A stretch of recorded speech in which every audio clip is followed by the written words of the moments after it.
네, B형 보도록 하겠습니다. 원래 B형 1, 2번에서도 원래는 한국사와 동양사 문제가 전년도까지 나왔었는데 올해 같은 경우는 다 서양사와 역기론으로 가버렸어요. 역기론으로 가버려서 전년도에 사실 한국사 B형 1번 문제 같은 경우가 굉장히 쉬운 문제였는데 올해는 그것보다는 조금 난이도가 더 있지 않나라는 생각이 들어서 아마 그런 것들이 아마 커트라인을 또 하락하는 데에도 또 하나의 요인이지 않을까 싶거든요.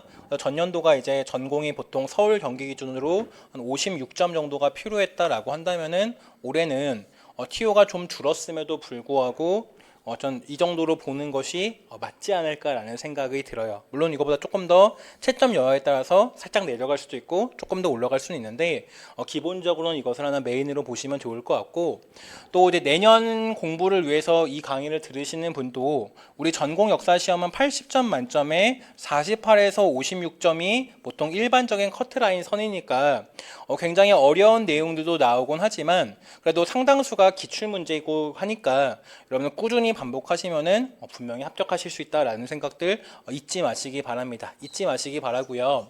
다음 이제 3번 문제를 되게 보게 되면은 우리 아까 A형의 마지막 문제도 중국사에서의 이제 개항 한창 하던 그 무렵의 이야기였는데 마찬가지로 이 B형 3번 문제도 비슷한 이야기입니다. 비슷한 이야기여서 아편 전쟁을 전후로 하는 시기의 문제가 좀 집중적으로 출제가 되었다라고 하는 것을 우리가 볼 수가 있고, 아무래도 출제하신 교수님께서 이 분야에 대해서 뭔가 관심이 많으셨던 분 같아요. 많으셨던 분 같고 전년도 출제 유형과는 좀 다른 분이 들어갔었던 것으로 추정이 됩니다. 추정이 되고 우리가 이제 작년과 재작년이 좀 유형이 비슷했거든요. 보통 출제 유형이 2, 3년 연속 들어가는 경우가 많으니까 올해 같은 경우에서도 이런 식으로도 또 문제가 나올 수 있겠다. 그러니까 내년 2025학년도 대비 시험 준비하시는 분들은 이런 유형의 문제들도 조금씩은 계속 연습을 해두는 것이 좋을 것 같아요. 그래서 이번 시험 같은 경우 굉장히 좀 생소한 사료들이 많이 나왔는데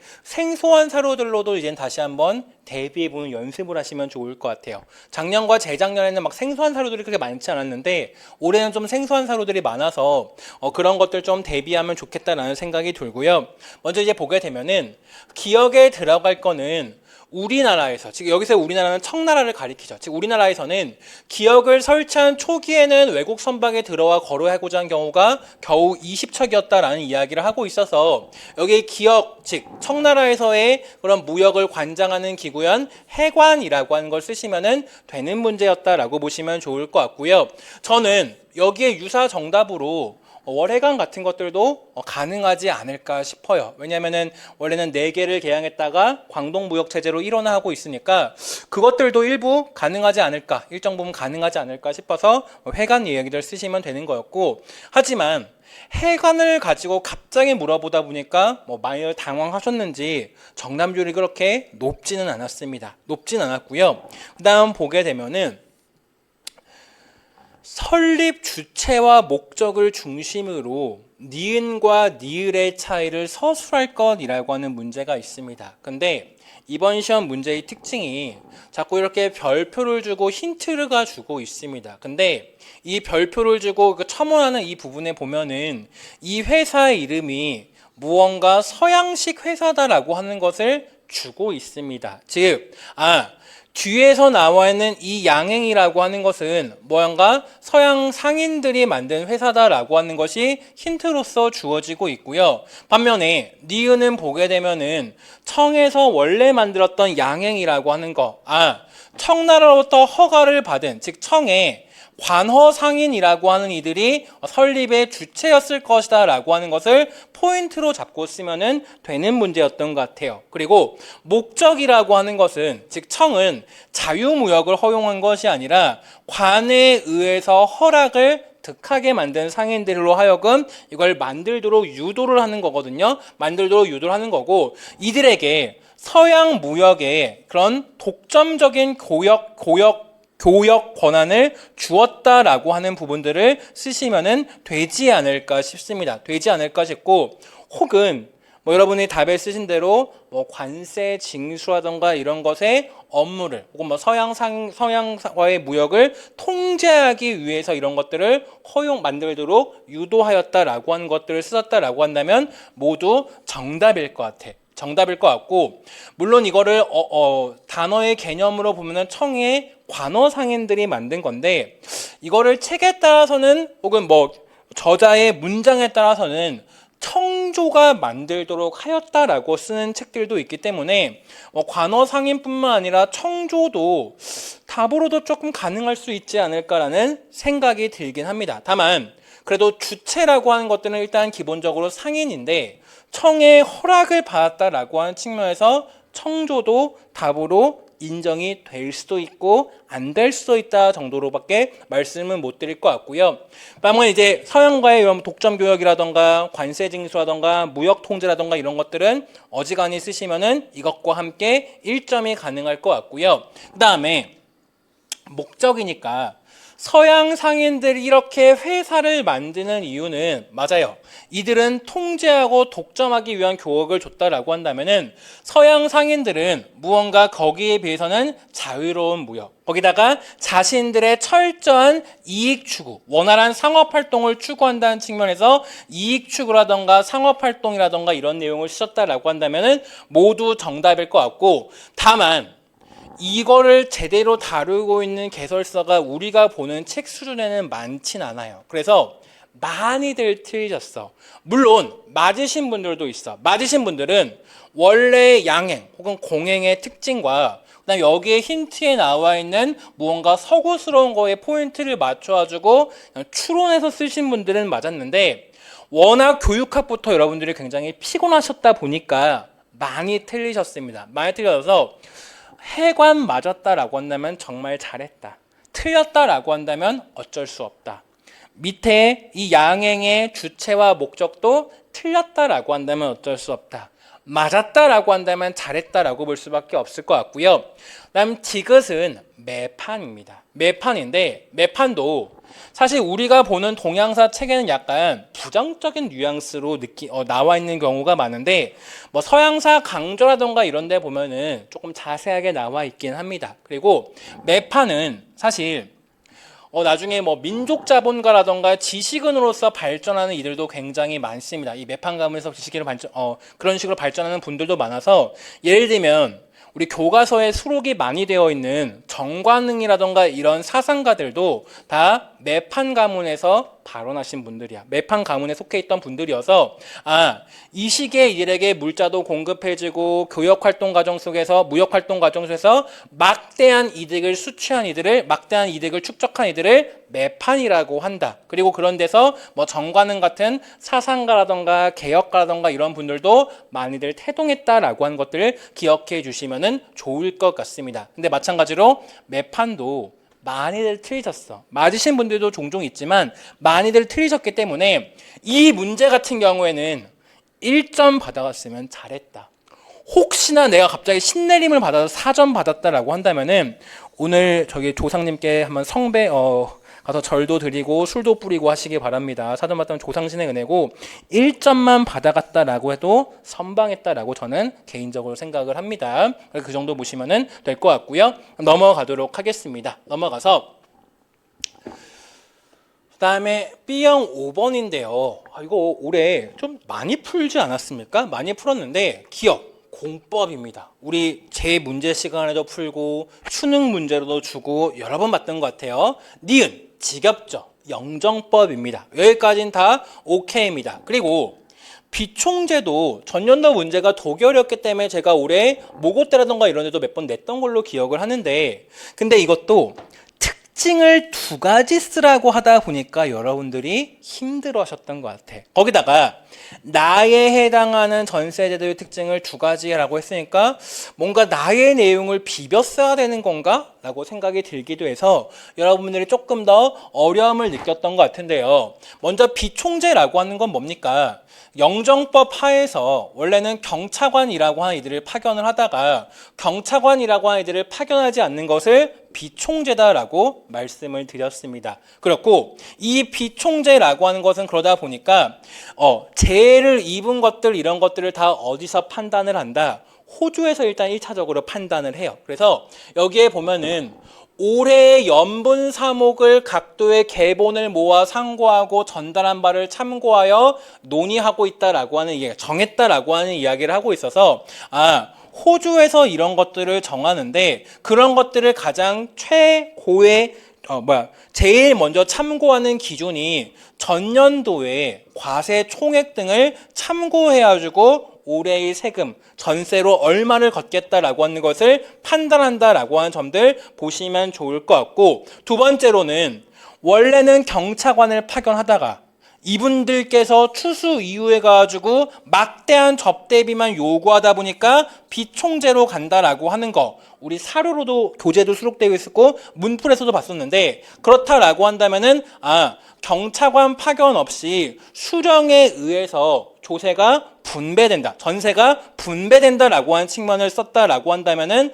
다 맞지 않을까 싶어요. 맞지 않을까 싶은데, 다만 말씀드렸다시피 한 가지는 여러분들이 잘 쓰시더라고. 근데 두 가지 다 잘 쓰신 분들은 그렇게 또 엄청 많지는 않았어. 엄청 많지는 않아서 이 문제 같은 경우에는 3점 가져갔다면 잘했다, 4점 가져갔다라고 한다면 다른 데서 실수한 거 메꾸고도 남는다라고 보시면 되고요. 좀 운이 나쁘더라도 그래도 최소한 2점 정도는 가져갔어야 된다라고 하는 것들 말씀드립니다. 말씀드려가지고 그 정도 보시면 될 것 같고요. 그 다음에 B형 6번도 조금 어려웠어요. B형 6번도 어려웠는데, 다만 여러분 기억나시는지 모르겠지만 우리 3장제 한문사료 한번 풀어봤었습니다. 풀어봤고요. 그다음에 힌트가 되게 많이 주어져 있어요. 문명태우도 있고요. 당, 리, 린이라고 하는 것도 나와 있습니다. 그리고 과조라고 해서 조세를 부과하는 이야기도 마찬가지로 나와 있습니다. 나와 있어서 우리가 이런 여러 가지 힌트를 통해서 3장제라고 하는 것을 만드는 이야기, 3장이라고 하는 것을 쓰면은 되는 문제였구나라고 하는 부분들 기억해 주시면 좋을 것 같고요. 이 3장의 내용을 가에 의거하여 서술을 하래요. 가에 의거한다라고 한다면은 아까 말한 대로 이 부분의 내용들을 쓰시면 되지 않았을까 싶어. 당, 리, 린 이런 것들을 쭉 쓰셨다라고 한다면은 되지 않을까 싶어가지고 그런 내용들을 가지고 쓰셨다라고 한다면은 될 것 같습니다. 즉 정확하게 오가를 1린으로 한다던가, 오가를 1린으로 한다던가, 혹은 오린을 1리로 한다던가, 혹은 오리를 1당으로 한다던가 이런 식의 내용들을 써서 린, 리, 당 이런 내용들을 통해서 결과적으로 호구 조사를 하고 그 호구 조사에 기반을 해가지고 조세를 부과하도록 한다, 혹은 역을 징수하도록 한다, 이런 내용들을 쓰시면은 되지 않았을까 싶습니다. 그래서 오가를 1린으로, 오린을 1리로, 오리를 1당으로 이런 내용을 써도 될 것 같고, 이걸 뭉뚱그어서 위에 나와 있는 대로 당, 리, 린으로 편성을 해가지고 호구 조사를 행하고 이에 근거해서 조세와 요역을 징수하는 이야기를 쓰셨다라고 한다면은 모두 가능할 것 같아. 모두 가능할 것 같고, 이거는 해석본을 카페에다가도 올릴 텐데 어쨌거나 결과적으로 조세라고 하는 걸 부과해서 이전보다 10여 배 이상 징수할 수 있게 되었다라고 하는 내용을 하고 있으므로 이것과 이 내용을 포괄해서 쓰셨다라고 한다면은 모두 정답으로 가능할 것 같습니다. 가능할 것 같고요. 그 다음에 니은에 보게 되면은 장손무기가 딱 나와 있어. 우리가 아무리 한자를 몰라도 이 정도는 읽을 수 있습니다. 장손무기는 읽을 수 있겠죠. 또 우리가 아무리 한자를 몰라도 패왕후라고 하는 것 정도는 읽을 수 있습니다. 심지어 여러분들 왕후 못 읽을까봐, 잘못 해석하실까봐 당 고종의 황후인 왕황후를 지칭한다라고 하는 것을 다시 한번 힌트로 주고 있습니다. 다시 한번 주고 있고, 우리 말씀드렸잖아요. 장손무기. 그의 여동생이 당태종의 부인이고 그분께서는 외척의 정치 간여를 우려해서 장손무기가 재상되는데 반대하였던 분이라고.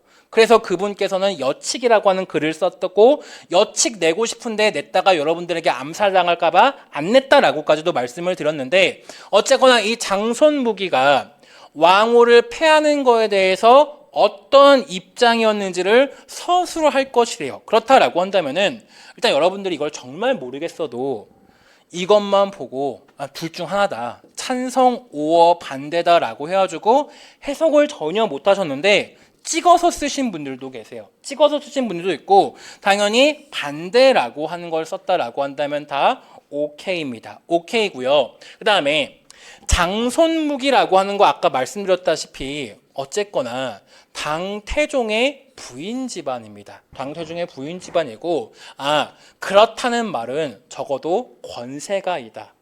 관롱 집단일 가능성이 크다. 이렇게 생각을 하시면 좋았을 것 같아. 좋았을 것 같고요. 그런데 밑에서 뒤에 보게 되면 무슨 이야기를 하고 있냐면은 이 허경종에 의해서 무언가 이 장손 무기 등이 제거되는 이야기가 나와 있습니다. 그들 세력이 쭉 제거되는 이야기가 나와 있고 이 내용은 한국인을 위한 중국사 부분에 보면은 이 내용이 나와 있어요. 장손무기와 허경종의 갈등 대립 부분, 이 칙천무의 황후 즉위를 둘러싸고 대립 부분이 쭉 나와 있어서 그 내용을 생각하고 쓰셨다라고 한다면은 정답이 됩니다. 즉, 관롱 집단이 제거되고 과거 출신의 서민 혹은 비관롱 집단 이들이 대두하는 이야기를 쓰셨다라고 한다면 됐을 것 같아. 관롱 집단이 제거되고 그 자리를 과거 출신의 신진 관료 집단이 채우게 되었다라고 하는 내용을 쓰셨다라고 한다면 모두 정답으로 처리가 가능할 것 같습니다. 한국인을 위한 중국사에 보면은 두 인물의 이름과 그 과정 등이 명확하게 나와 있어요. 명확하게 나와 있고 어쨌거나 이 문제는 한문 사료 문제이기 때문에 한 반타작만 해도 괜찮다. 반타작만 해도 괜찮다라고 보여지고요. 혹은 1점 가져갔다라고 하더라도 다른 문제에서 조금 점수가 괜찮았다라고 한다면 다 괜찮았을 것 같아요. 0점이든 1점이든 괜찮았을 것 같고 혹여나 2점 초과해서 받았다라고 한다면은 다른 문제에서의 실수를 덮어주는 역할을 했었을 것 같습니다. 그래서 그 정도 봐주시면 될 것 같고요. 넘어가도록 하겠습니다. 넘어가서요.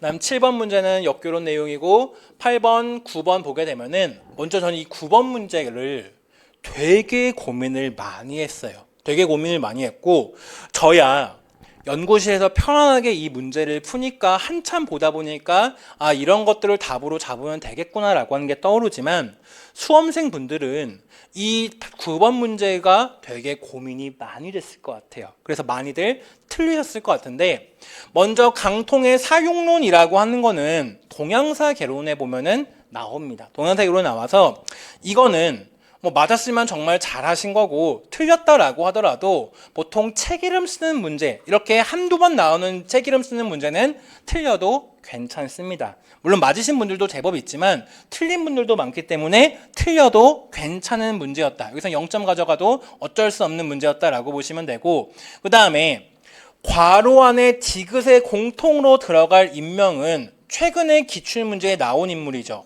유연입니다. 유연이어서 여기서 1점은 반드시 가져갔어야 됩니다. 반드시 가져갔어야 되고요. 그 다음에 이 부분이 이제 되게 많이 고민이 되었던 부분인데 먼저 니은과 미음이 둘 다 융과 적입니다. 융과 적이어서 융의 밑줄 치고 적의 밑줄 친 게 아니라 융과 적의 한 번에 밑줄 치고 구분하고 있기 때문에 시기로 구분하는 문제야. 근데 그 시기가 뭐냐면은 니을을 참고하여 구분하는 문제가 쭉 나와 있습니다. 참고하는 문제가 나와 있어서 뭔가 위진남북조 시대가 본격적으로 개막되기 전에 융과 적과 위진남북조 시대, 특히 5호 16국 시대가 개막된 이후에 융과 적이 어떤 차이점을 가지고 있느냐를 가지고 쓰시면 되는 문제였다라고 보시면 돼. 즉, 이 문제를 보고 뭐를 떠올렸으면은 문제를 쉽게 접근할 수가 있었냐면은 5, 16국 시대의 이민족 왕조는 침투 왕조이다.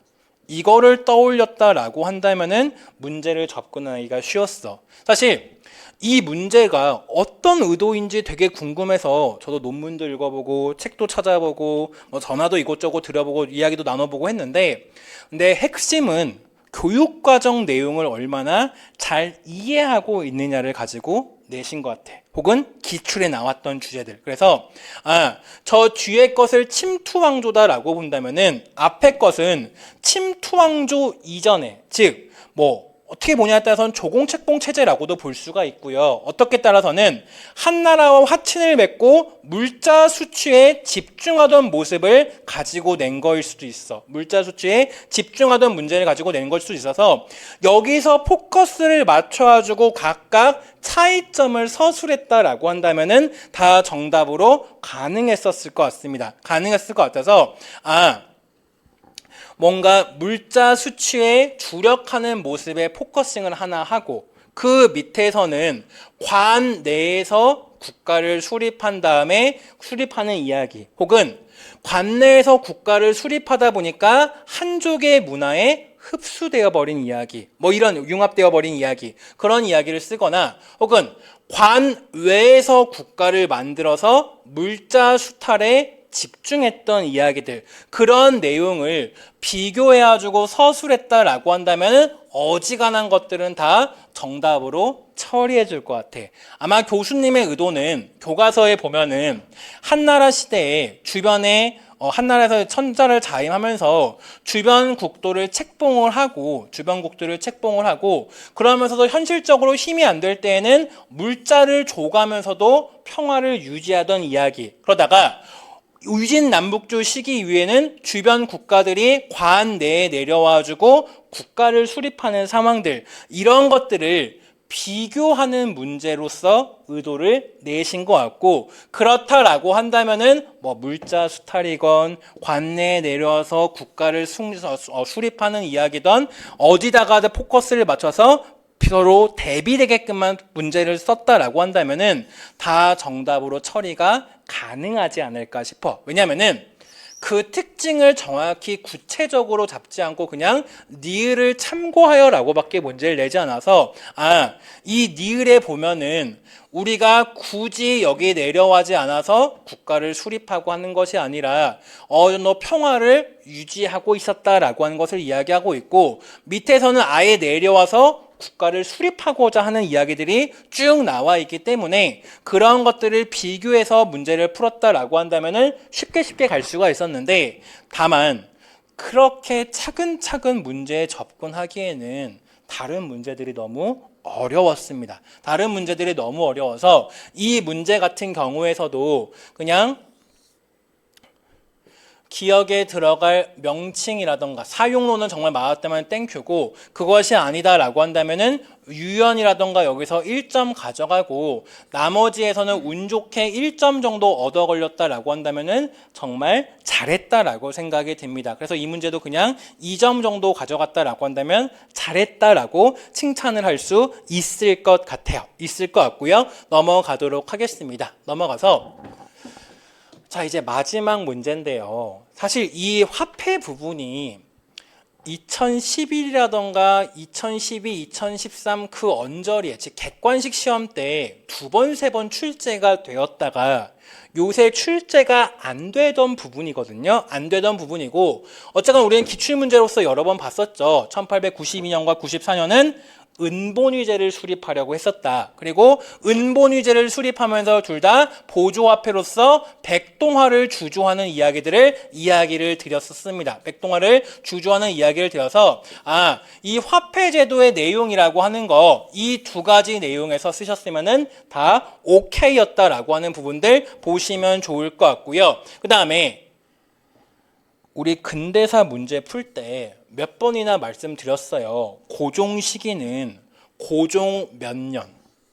혹은 광무 몇 년 이런 식으로 문제가 나오니까 1863을 더해라, 뭐 1897을 더해라 이런 식으로 여러 번 말씀을 드렸던 것 같아. 여러 번 말씀을 드렸는데 즉 고종의 이거를 보고 1885년이다, 83년이다 이런 것들을 추론해서 풀면 되는 문제였어. 즉 내가 1863이라고 하는 숫자를 정확하게 기억하지 못하더라도 대충 고종이 1860년대에 즉위했다라고 하는 것을 생각했다라고 한다면 이 문제의 지문적 배경적 지식은 80년대다.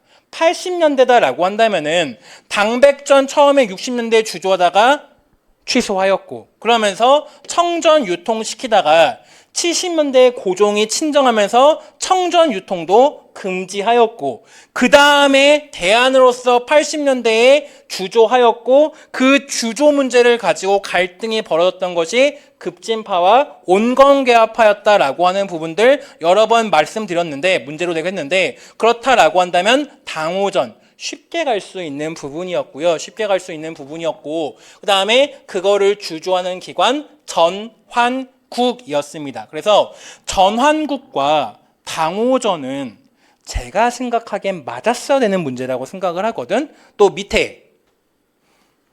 밑에서 물어보고 있는 이 화폐제도의 내용도 맞았어야 되는 문제라고 생각을 하는데 다만 이 문제는 특수성이 있어. 무슨 특수성이 있냐면은 여러분이 1교시부터 3교시까지 굉장히 정신이 피폐하였고 그 3교시의 마지막 문제였습니다. 그러다 보니까 여러분들이 지금에 와서는 맞았어야 되는 문제, 내가 느끼기에도 맞았어야 되는 문제였지만 많이들 틀리셨어요. 아마도 피곤했던 것 같아요. 피곤해가지고 되게 저는 쉬운 문제라고 생각을 했는데 많이들 틀리셨고요. 그 다음에 고민이 되는 문제는 이 부분이야. 지그세 목적을 서술할 것. 이거도 출제 교수님과 채점진의 판단에 따라서 답의 범위가 바뀔 여지가 있습니다. 먼저 이 문제를 낸 의도는 뭐냐면은 지금 엽전의 가치는 높고 지금 당일전을 가리켜요. 당호전보다 가치가 낮은 거 당일전을 가리키는데 엽전의 가치는 높고 당호전의 가치는 떨어져서 폐단이 도처에 발생을 한대요. 그러면서 당호전을 사용하지 않는 지역들이 있대. 이런 지역들이 있는데 이 지역도 당호전을 쓰지는 않지만 당호전으로 세금을 납부를 했나 봐요. 그래서 야 이제 너희 당호전으로 내지 말고 엽전으로 내라고 하는 것을 이야기를 하고 있어. 근데 엽전은 가치가 높고 당호전은 가치가 떨어진대. 왜 그러냐면은 이 당시에는 화폐가 신뢰를 주지 못하기 때문에 이 화폐를 녹일 때의 실질 가치도 되게 중요하다고. 근데 똑같은 주조 성분과 그 무게인데 하나에는 1이고 하나에는 5로 쓰여 있다 보니까 이게 믿음을 주지를 못하는 겁니다. 그래서 당호전의 가치는 계속 내려가요. 반면에 똑같은 중량과 똑같은 재질로 만들어진 이 엽전이라고 하는 것은 상대적으로 녹였을 경우, 하다못해 이거를 녹여서 5라고 숫자만 바꾸면은 가치가 5배가 뛰는 거란 말이야. 그렇기 때문에 이거의 가치는 계속 높아질 수밖에 없습니다. 높아질 수밖에 없는데, 근데 이 지역에서는 당호전을 전혀 쓰지를 않는데요. 그러면은 근데 세금 납부로는 당호전을 한대. 그럼 이 말은 뭐냐면은 수령들이 엽전으로 세금을 거둔 다음에 중앙에 납부할 때는 당오전으로 갖다 주고 있다는 얘기거든요. 그 말인즉슨 뭐냐면은 엽전의 가치는 계속 높아지고 당오전의 가치는 계속 낮아지고 있는데 엽전으로 수취를 한 다음에 당오전으로 납부를 해버리게 되면은 그 중간에서의 중간 이익이 막대합니다. 즉 수령들이 그 막대한 중간 이익을 착복하는 것을 금하기 위해서 이거를 발표했다는 이야기가 국편의 한국사 같은 어려운 책에 나오는 내용이야. 어려운 책에 나오는 내용이어서 그거가 가장 우선 답일 것 같은데 다만 우리가 그런 어려운 책들을 다 달달 읽고 외울 수는 없어요. 외울 수는 없어서 일단 1차적인 답은 그건데, 다만 이 나지문의 시기가 1885년이라고 하는 것에 포커스를 맞춰서 본다라고 한다면은 이거는 이제 가능성의 이야기인데, 내무부 중심의 그런 개화 정책을 추진하는 비용을 마련하기 위해서였다라고 쓴다면은 유사 정답으로도 가능할 수 있겠다라는 생각이 조금은 듭니다. 조금은 들어서 어쨌거나 이거는 틀리는 게 당연했어. 여러분 대부분이 지문 내용에 그냥 근거해서 지문 내용을 비벼 썼는데 어지간한 건 정답으로 인정은 어려울 것 같고, 차라리 내무부 이야기를 썼다라고 한다면은 85년 5월 달이었으니까 가능할 수도 있겠다라는 생각은 조금은 들고요. 그 외 나머지는 맞았어야 되는 문제인데, 다만 여러분들이 시간적으로나 정신적으로나 피폐하다 보니까 실수를 많이들 하셔서 저는 개인적으로 3점을 맞았어야 된다라고 생각하지만 여러분들이 굉장히 지쳤기 때문에 1, 2점만 맞은 경우도 되게 많았다. 그래서 이 정도만 받았어도 괜찮았다라고 말씀을 드리는 거고요. 그래서 지금 제 문제가 총 11문제가 있었는데, 물론 어려운 것도 있고 쉬운 것도 좀 섞여 있었기 때문에 각 문제별로 2점 정도씩은 최소한 평균적으로 가져갔어야 된다라고 생각해서 최소 22점 정도는 받았어야 된다라고 생각을 하고, 중간중간에 조금 쉬운 문제에서 점수를 좀 더 따갔다라고 한다면은 22에서 24점 정도가 1차 커트라인의 근거가 되는 컷일 것 같고, 아까 말씀드렸듯이 김태교 선생님 과목에서 24에서 26을 받았다라고 한다면은 이 언저리가 1차 합격 커트라인이 되지 않을까라고 생각이 듭니다. 생각이 들어서 한국사 점수가 이 정도 사이다라고 한다면, 한국사에서 이 정도 점수라고 한다면은 무조건 2차 준비에 매진하시기 바랍니다. 매진하시기 바라고, 어쨌거나 전년도 최근에 비해서 동양사 문제가 굉장히 까다로워졌기 때문에 아마 내년에는 동양사의 공부 시간이라던가 이런 것들을 좀 더 늘려야 되지 않을까 싶어. 그래서 저도 자꾸만 동양사 시간에 한국사 수업도 하고 막 그랬는데 그런 일들을 좀 더 줄여야 되겠다라는 생각이 들었고요. 어쨌거나 올해 시험 보느라 고생 많으셨고, 농담도 없이 계속 수업 내용만 얘기했는데 지루한 내용 들으시느라 고생 많으셨고요. 우리 올해 혹은 뭐 내년에 다 좋은 일들 가득하시길 바랍니다. 네, 들어주셔서 감사하고요. 저는 이제 다음에 뵙도록 하겠습니다. 감사합니다.